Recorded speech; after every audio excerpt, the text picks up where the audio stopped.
Have you ever felt like a ghost in your own life? You are standing right there, but people just walk right through you.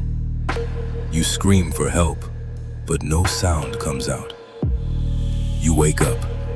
The first thing you do is check your phone, hoping for a signal, a connection. But the screen is empty. No messages, no missed calls, just silence. Welcome to modern loneliness. To understand why it hurts, we have to go back 50,000 years.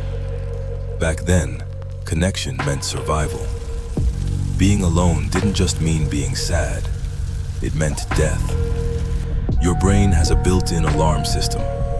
It's called the amygdala. Today, there are no tigers.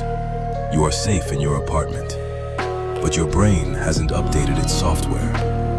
So you try to silence the alarm with cheap dopamine, likes, scrolls, views.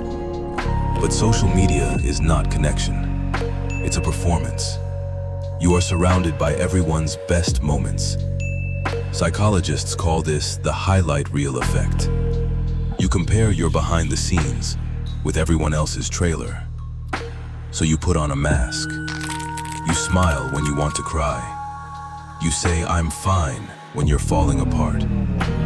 This performance is exhausting.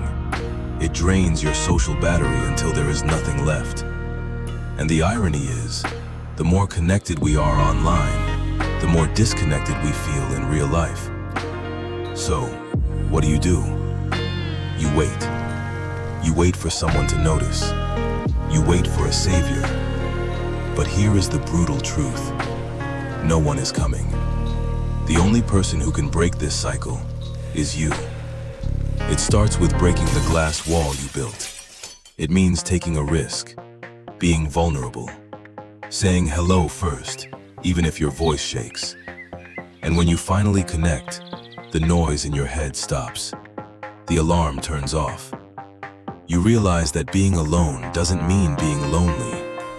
It means being free. Don't be a ghost. Start living. Subscribe for more insights into your mind.